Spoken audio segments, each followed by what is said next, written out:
La caféine protégerait le cerveau, c'est la conclusion d'une nouvelle étude. Le bruit impacte la vie des oiseaux, comportement, stress, localisation du nid. Une méta-analyse sur 161 espèces nous dresse un tableau complet. Des lichens colorent naturellement des fossiles de dinosaures en orange, ce qui les rend très faciles à identifier. Donc merci la nature de nous indiquer où il faut chercher. Bonjour Viviane. Bonjour Thomas et bienvenue à vous dans cette émission avec Dessy qui parle de l'actualité scientifique 2 fois par mois. Et dans toutes les émissions, on vous propose aussi de deviner une actualité mystère qu'on va révéler à la fin. Et cette fois-ci, on cherche un chiffre. Ce chiffre, c'est 1 sur 3. Et pour ça, on vous donne des indices. À quoi correspond ce 1 sur 3 ? Le premier indice, vous n'avez pas de chance, il est réservé pour les gens qui nous soutiennent sur Ulule. Donc vous pourrez aller le voir sur Ulule si vous nous soutenez. Quel est cet indice ? Rendez-vous sur Ulule pour l'écouter, mais on vous donne quand même un indice pour les gens qui nous suivent sur YouTube ou en podcast, parce que cette émission est aussi disponible en podcast. Une étude récente affirme qu'une grande partie pourrait être évitée. Donc une grande partie de 1 sur 3 pourrait être évitée. De quoi s'agit-il ? On commence tout de suite avec l'actualité, c'est cool, mais on ne s'emballe pas. Le café est probablement l'une des boissons les plus consommées au monde. Dès le réveil, pour se concentrer, par habitude, avec des collègues à la fin d'un repas. Aujourd'hui, on va décortiquer une étude, l'une des plus grandes réalisées sur le sujet, qui suggère que la caféine serait associée à un risque plus faible de démence.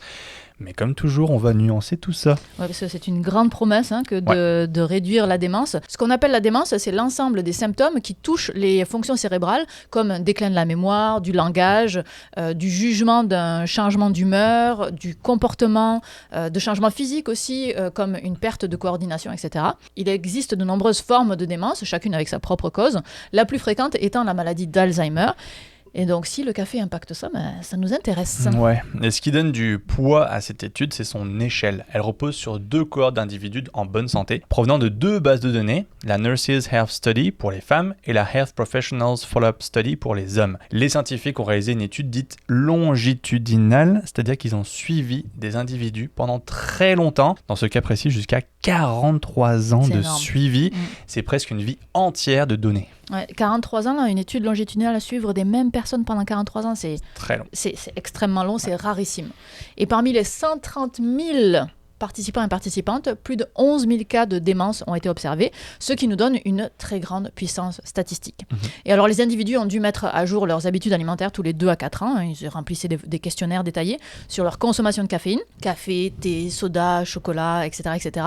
Et c'est crucial de le faire régulièrement parce qu'évidemment, à l'échelle d'une vie, les habitudes changent avec l'âge. On peut boire du café à 20 ans, boire du thé à 60, que sais-je. Ça varie. Donc en calculant une consommation moyenne sur le long terme, les chercheurs ont obtenu une image beaucoup plus fidèle de l'exposition réelle de chaque participant à la caféine. Consommatrice de café, Viviane ? Pas du tout. Du tout, 0, 0, 0 ? 0, 0, j'aime pas ça, non. Okay. Moi, j'avoue que le petit café du matin, ça fait plaisir. Mais par rituel ou par tradition, ouais. Par tradition, ouais, rituel, tradition, ouais. Mais j'arrive à m'en passer, mettons.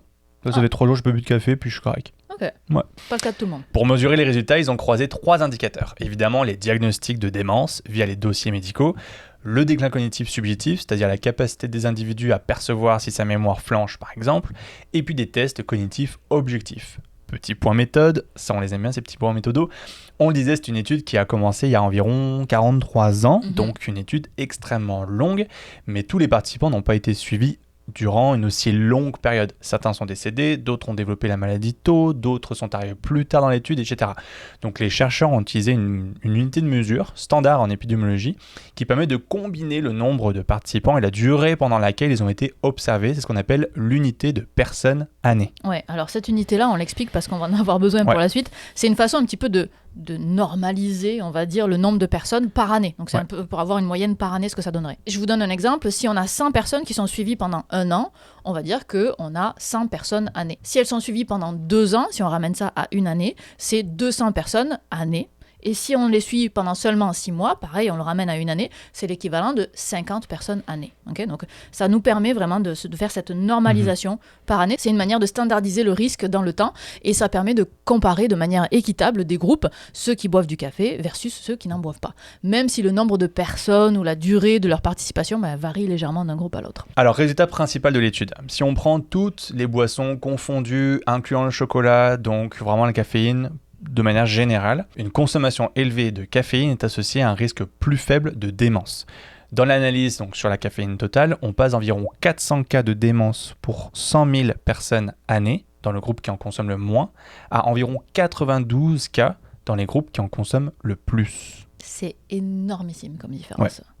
C'est incroyable. Moi, j'ai vraiment été marqué par ce résultat-là. Et alors évidemment, ça ne s'arrête pas là. Hein. Même tendance pour le déclin cognitif subjectif ainsi que les tests cognitifs objectifs, c'est-à-dire les tests de mémoire qu'ils ont pu faire. Là aussi, on voit que les performances sont légèrement meilleures dans les groupes les plus exposés à la caféine. Ouais, et ça, c'était la tendance pour la caféine totale. Si on regarde précisément le café caféiné et le thé, la tendance est la même, donc a priori on reste dans les mêmes résultats. Attention par contre, c'est pas plus on en boit, mieux c'est. Le bénéfice maximal se situe autour de 2 à 3 tasses de café par jour, donc environ 300 mg de caféine, ce qui correspond aussi à 1 ou 2 tasses de thé à peu près. Au-delà, l'effet plafonne, ce qui n'est pas surprenant puisqu'on sait déjà que quand on augmente, quand on est en excès de caféine, là ça peut nuire au sommeil, ça peut augmenter l'anxiété, ce qui n'est pas très bon pour le cerveau. À l'inverse, le café décaféiné n'est pas associé à une réduction du risque de la démence, ce qui suggère que c'est la molécule de caféine qui pourrait jouer un rôle. Pourquoi les chercheurs avancent quelques pistes? Oui, alors la première, la caféine limiterait l'inflammation des neurones et freinerait l'accumulation de plaques amyloïdes que l'on retrouve dans la maladie d'Alzheimer par exemple. Deuxième hypothèse, c'est connu que la caféine bloque les récepteurs de l'adénosine, c'est d'ailleurs le mécanisme biochimique qui explique pourquoi la caféine nous tient éveillés. Donc selon les auteurs, ça pourrait éventuellement protéger les neurones également.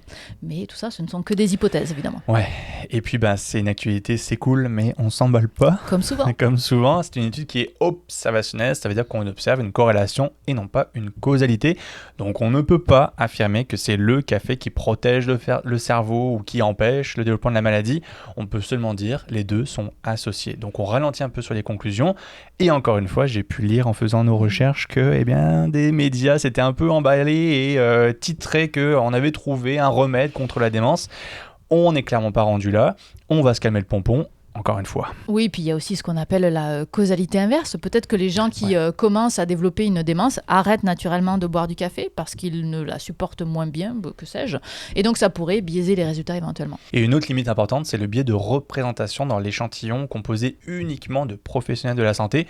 Je sais, c'est un peu bizarre, mais ça a été conçu comme ça et pensé comme ça. Donc c'est difficile de généraliser ces résultats à toute la population mondiale sans d'autres études évidemment. Ça reste vraiment une étude impressionnante, 43 ans longitudinal, c'est pas anodin, mais c'est pas une preuve pour autant que le café protège de la démence. On a une association, pas une causalité. Donc si vous aimez le café, bonne nouvelle, parce qu'a priori, il n'y a rien qui nous porte à croire qu'il faille arrêter. Mais si vous n'en buvez pas comme moi, c'est peut-être pas une raison de commencer, même si j'avoue, 400 versus 92, ça donne envie. Ça donne envie, mais c'est pas ça que ça montre. C'est pas ça que ça montre. Et surtout, on se rappelle que sommeil, activité physique ou encore alimentation, c'est de loin les meilleurs facteurs établis pour protéger son cerveau. Je pense que c'est l'heure de la pause café, là. Je pense qu'il nous reste encore quelques actualités. Okay. Par exemple, on continue. On pourrait déjà parler de l'actualité mystère qui arrive. Parce que tout au long de l'émission, on vous propose de deviner notre actualité mystère. Et cette fois-ci, on vous demande de trouver à quoi correspond ce chiffre. 1 sur 3. À quoi ça correspond? Le premier indice, on vous l'avait déjà donné, c'est... Une étude récente affirme qu'une grande partie pourrait être évitée. Et le deuxième indice... Ce chiffre provient d'une modélisation basée sur des comportements, notre environnement et même certains virus. Je pense que c'est encore trop difficile pour deviner. Ouais, je pense que oui. Il faudra que vous attendiez le troisième indice qui arrive après cette actualité. Et on continue avec l'actualité. Waouh, Viviane. Oui, le bruit est en train de remodeler la vie animale et notamment celle des oiseaux. Ouais, la vie des oiseaux dépend énormément du son. Le chant sert à séduire un partenaire, à nourrir les petits. Le bruit permet aussi de détecter les prédateurs. Donc si l'environnement sonore est perturbé, si le bruit qu'on appelle anthropique, celui qui est produit par les humains, le transport, les industries, la construction, etc. Et bien si ce bruit-là masque les chants des oiseaux, ça perturbe leur façon de fonctionner correctement et ça peut modifier la communication, la perception du danger ou même certains comportements alimentaires. Bon, il faut avouer que tout ça, on le savait déjà, mais au cas par cas. C'est-à-dire qu'on a des études qui montrent qu'il y a moins d'éclosions près des centres industriels, qu'il y a plus d'hormones de stress chez les oiseaux qui sont installés dans les villes, qu'il y a moins de population d'oiseaux près des routes, etc., etc. Mais le problème, c'est que les résultats sont très variables. Certaines espèces d'oiseaux souffrent énormément, d'autres presque pas. Ouais, et c'est ce qu'une méta-analyse dont on vous parle aujourd'hui a voulu comprendre pourquoi certaines espèces semblent plus vulnérables que d'autres. Le but d'une méta-analyse, on vous le rappelle, c'est de compiler tout ce qu'on sait déjà pour voir les les grandes tendances à propos d'une même question. Ici, les chercheurs se sont arrêtés sur 160 études publiées depuis 1990, donc il y a 35 ans maintenant, portant sur 161 espèces d'oiseaux à travers 6 continents. Et ils ont classé les effets en 2 grandes catégories. D'un côté, on a les comportements, donc communication, vigilance, recherche de nourriture, utilisation de l'habitat. Et de l'autre, tout ce qui touche à la condition physique. Donc, par exemple, la croissance, masse des oisillons, taille des ailes, la physiologie, les niveaux d'hormones par exemple, et la reproduction, le succès de l'accouplement, la taille de la couvée, l'envol des jeunes, etc., etc.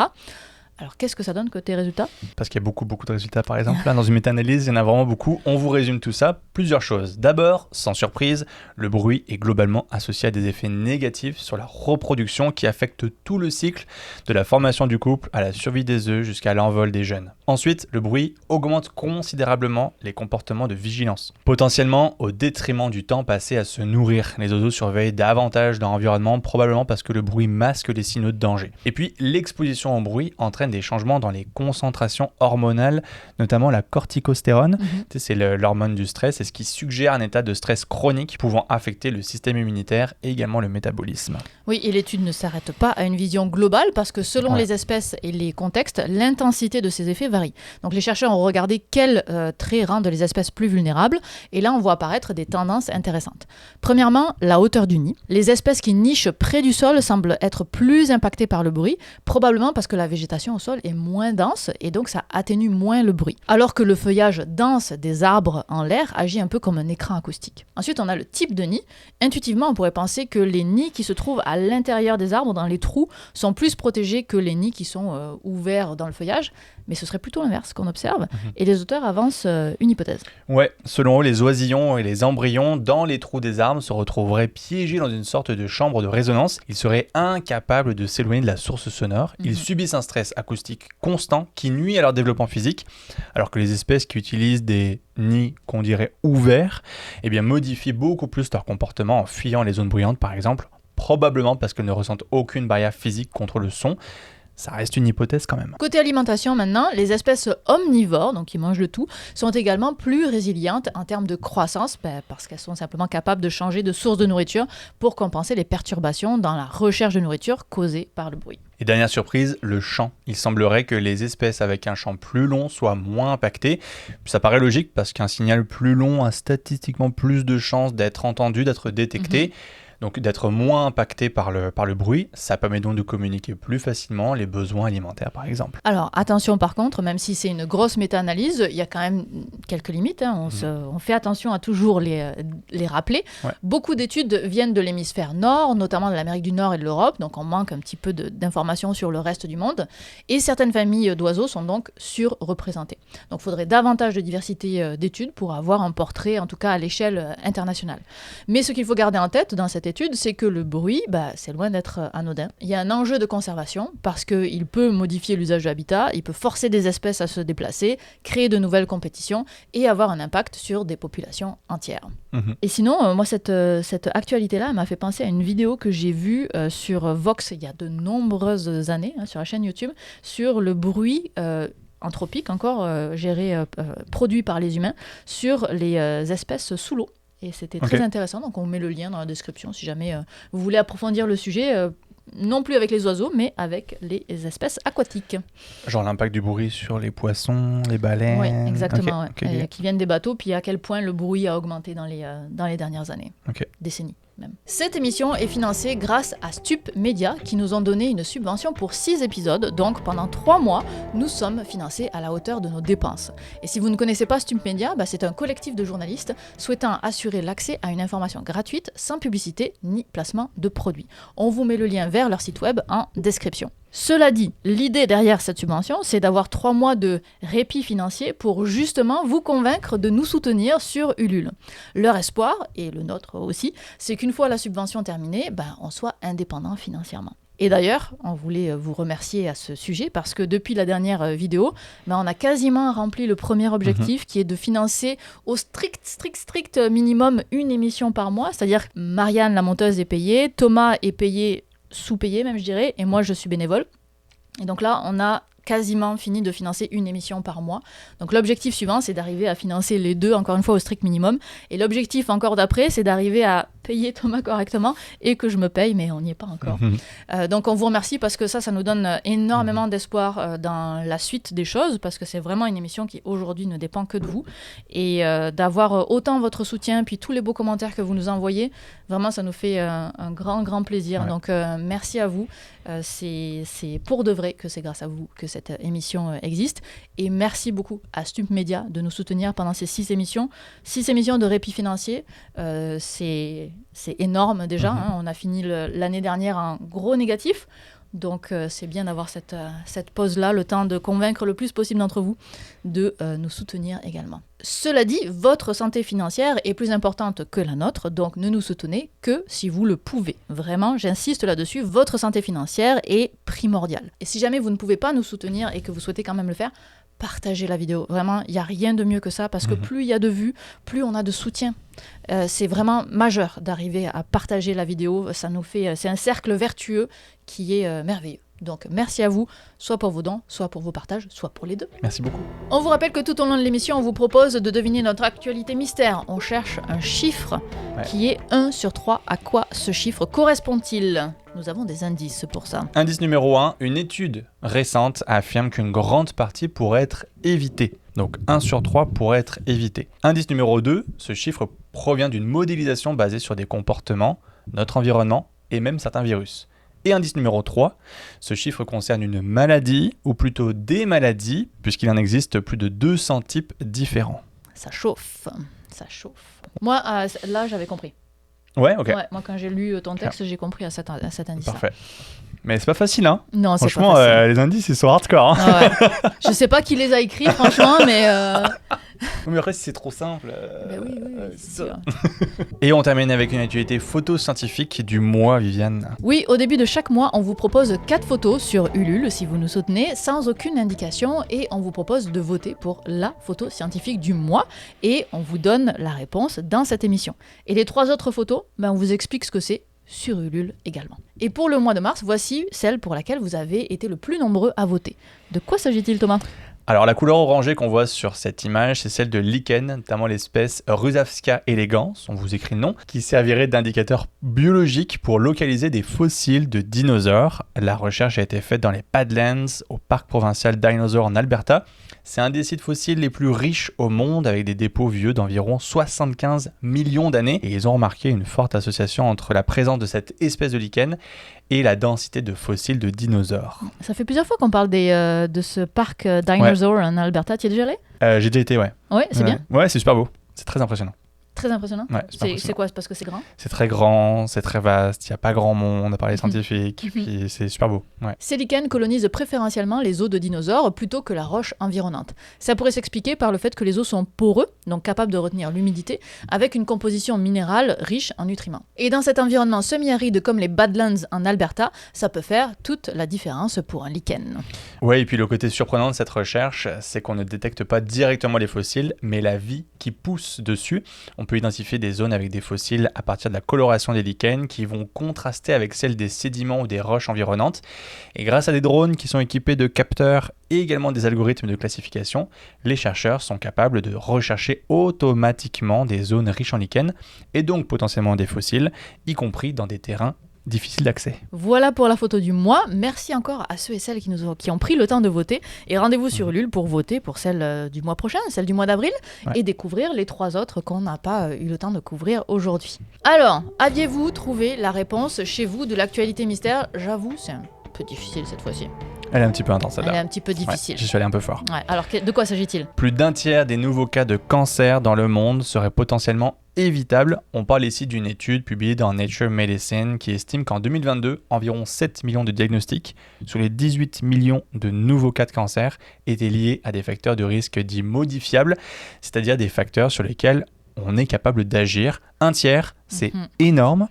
Et le premier d'entre eux, et de loin, c'est le tabac, responsable à lui seul d'environ 15% de tous les cancers dans le monde. C'est énorme. Et l'analyse s'est concentrée sur 30 facteurs répartis en 4 grandes catégories. On a les facteurs comportementaux comme le tabac, l'alcool, l'alimentation, la sédentarité. Les infections comme le papillomavirus humain qui est responsable de la quasi-totalité des cancers du col de l'utérus. Les facteurs environnementaux comme la pollution de l'air ou les rayons UV. Et enfin, les expositions professionnelles comme l'amiante ou encore le benzène. Alors, il y a énormément de chiffres dans cette étude, encore une fois. C'est vraiment très complet. Et de ce que j'ai pu lire droite à gauche, c'est une étude qui est majeure dans le domaine, vraiment très impressionnante par la profondeur de son analyse. 185 pays, 36 types de cancers et des données issues de grandes bases internationales. Et on observe aussi une forte différence entre les sexes. Près de 45% des cancers chez les hommes seraient évitables, contre environ 30% chez les femmes. Les cancers du poumon, de l'estomac et du col de l'utérus représentent à eux seuls près de la moitié des cancers évitables.